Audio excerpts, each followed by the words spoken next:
Every morning at exactly 7:15 a.m., a stray dog appeared outside the emergency entrance of St. Mary's Hospital. No one knew where he came from, no one knew where he slept, and no one knew why he kept coming back. But every single day, no matter the weather, the dog sat beside the hospital doors and waited. He waited through freezing rain, he waited through summer heat, he waited through thunder. The city of Millbrook sat in the northern part of Pennsylvania. It was not a huge city. It was the kind of place where people recognized familiar faces, where small coffee shops opened early in the morning, where children walked to school wearing heavy jackets during winter, and where people often passed the same homeless individuals on the same street corners every day. One of those, Daniel had once lived a completely different life. Years earlier, he had worked as a maintenance supervisor at a manufacturing plant. He had a small house, a wife named Laura, and a daughter named Emily. For many years, Daniel believed his life was ordinary. He worked hard, he paid his bills, he came home tired, and he believed his family would always be there. But life does not always follow the plans people make. One winter, Laura became seriously ill.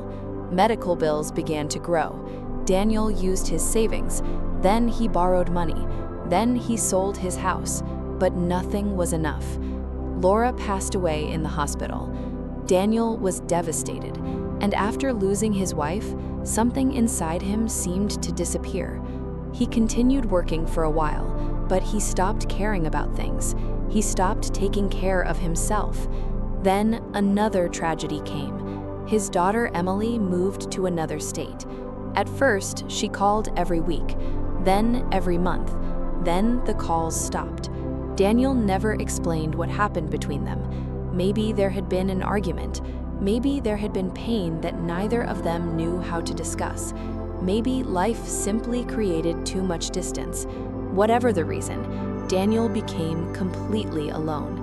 Eventually, he lost his job, then his apartment, and finally, he found himself living on the streets of Millbrook. He had no home, no family nearby, no savings, no future plan. But one rainy evening, everything changed. Daniel was sitting beneath the awning of an old, closed grocery store. He was eating half of a sandwich someone had given him. That was when he heard a sound, a whimper. At first, Daniel thought it was coming from a nearby alley. He ignored it, but then he heard it again, this time louder. Daniel stood up. He walked toward the alley, and there, behind a stack of broken wooden boxes, he found a dog. The animal was thin, very thin. His fur was soaked, one of his legs was bleeding, and he was trembling so badly that his entire body shook. Daniel crouched down. "Hey, buddy," he whispered. The dog tried to move away, but he was too weak. Daniel looked at the sandwich in his hand. He broke off a piece, then he placed it on the ground. The dog stared at the food, but he did not move. Daniel pushed it closer. "It's okay," he said softly. "You can have it." The dog slowly crawled forward. He grabbed the piece of bread and swallowed it in seconds. Daniel gave him the rest. That night, Daniel had planned to sleep under the grocery store awning. Instead, he spent the entire night sitting beside the dog. He used his own jacket to cover the animal. The next morning, Daniel woke up. The dog was still there. Daniel stood up and began walking away. He took 3 steps, then he heard paws behind him. He turned around. The dog was following him. Daniel shook his head. "No," he said, "you don't want to follow me." The dog continued walking. Daniel walked faster. The dog followed faster. Finally, Daniel stopped. He looked at the dog. The dog looked back. And somehow, Daniel understood. The dog had already made his decision. So Daniel smiled. A real smile. The first one he had shown in a long time. "All right, come on, buddy." And from that day forward, they were together. Daniel and Buddy lived on the streets, but somehow they built a life. They slept beneath bridges, in abandoned buildings, behind restaurants. Sometimes they found shelter in a church basement. Sometimes strangers helped them, and sometimes they went days with almost nothing. But Daniel always... It happened in November. The temperature had dropped below freezing. A powerful storm moved through Millbrook. The wind was brutal. Rain struck the streets like tiny pieces of ice. Daniel and Buddy had been sleeping beneath an old highway bridge.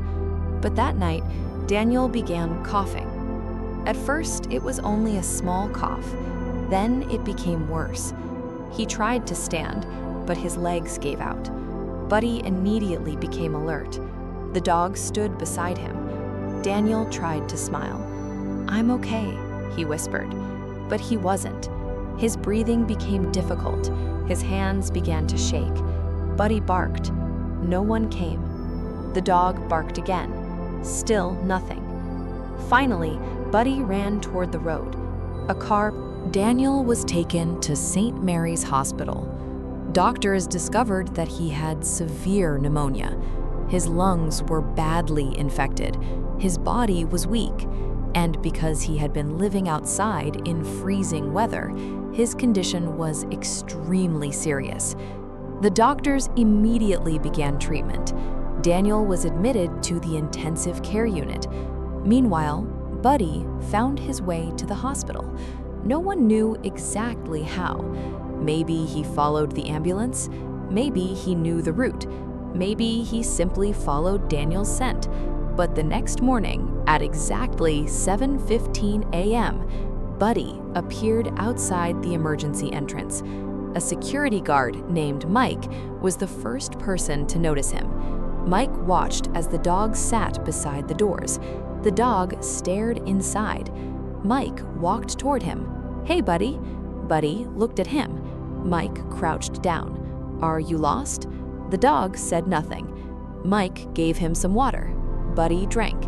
Then he returned to his spot, the same spot, and waited. At 9 a.m., he was still there. At noon, still there. At midnight, still there. The next morning, he came back again, and the next day, and the day after that. Her name was Sarah Mitchell. Sarah had worked at St. Mary's Hospital for 12 years. She had seen everything. People arriving with injuries, families crying in waiting rooms, patients leaving after long illnesses, and sometimes people who never left. Sarah had become good at hiding her emotions, but she noticed Buddy. Every morning she saw him sitting outside. At first, she thought he was simply a stray dog looking for food. She brought him a bowl of water, then some leftover chicken. The dog accepted the food, but he never moved far from the doors. Sarah began speaking to him. "Are you waiting for someone?" Buddy looked at her. Sarah smiled. "Yeah, me too." She didn't know why she said it. Maybe because she was waiting for a patient too. Daniel Brooks, room 314. Sarah went to Daniel's room. He was still unconscious. She looked at him. Then she looked through the window. Buddy was still waiting. Sarah spoke to the doctor. "Doctor, I think the dog outside belongs to Mr. Brooks." The doctor looked surprised. "The stray dog?" "Yes." "Are you sure?" "No," Sarah replied, "but I think so." The hospital staff began asking questions. A security camera showed Buddy arriving at the hospital shortly after the ambulance had arrived. The dog had stayed there ever since. The hospital contacted local shelters. They searched missing pet reports. Nothing. No records, no microchip, no owner. But Sarah was certain. Days became weeks. Daniel remained in the hospital. His condition slowly improved, but he was still unconscious. Buddy continued waiting. Rain fell, snow arrived, the temperature dropped. People began taking photographs of him. Local news stations heard the story. A reporter interviewed Sarah. "How long has the dog been waiting?" Sarah looked at the calendar. 32 days. The story spread across Millbrook. People began bringing food, blankets, toys. Some offered to adopt Buddy, but Buddy refused to leave. One family tried to take him home. They brought him to a warm house, they gave him food, a soft bed, and a safe place to sleep. But the next morning, Buddy escaped. He found his way back to the emergency doors. Nobody knew how, but he returned, and once again, he sat beside the emergency doors, waiting. On the 42nd day, something changed. Daniel opened his eyes. The first thing he saw was a ceiling, white, bright, unfamiliar. He'd tried to move. A nurse noticed. "Mr. Brooks?" Daniel looked at her. His throat was dry. His voice was weak. "Where?" "You are in St. Mary's Hospital." Daniel tried to remember.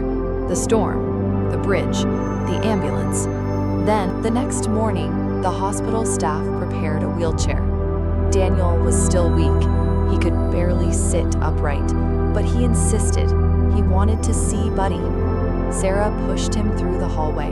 They approached the emergency entrance. Buddy was sitting outside, as usual. Daniel stayed in the hospital for several more weeks. During that time, the staff worked with local organizations to help him find permanent housing. Sarah became especially involved. She discovered that Daniel had a daughter named Emily. After years of silence, Sarah helped locate her. Emily lived in Colorado. When she received the phone call, she was shocked. Her father was alive, and he'd been found because of a dog. Emily flew to Pennsylvania. When she arrived at the hospital, Daniel was sitting beside Buddy. The moment Daniel saw his daughter, he became completely silent.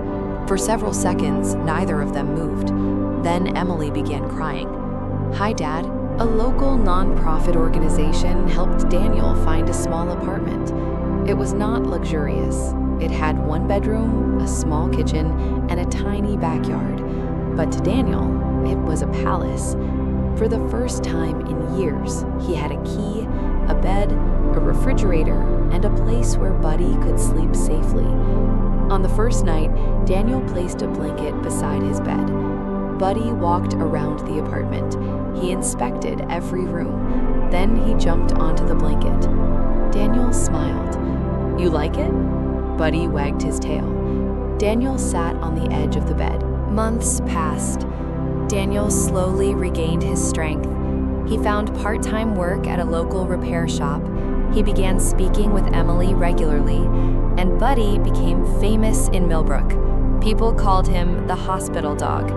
Children visited him. Patients smiled when they saw him. And every once in a while, Daniel and Buddy returned to St. Mary's Hospital. They walked through the same emergency entrance, the same doors, the same hallway, the same place where Buddy had waited for 47 days. One day, Sarah asked Daniel, "Why do you think he never gave up?" Daniel looked at Buddy. The dog was lying beside him. Daniel smiled. "Because I told him I'd come back." Sarah looked at him. "You really think he understood that?" Daniel nodded. "I think dogs understand more than we do." Sarah smiled. "Maybe they do." Daniel looked at Buddy again.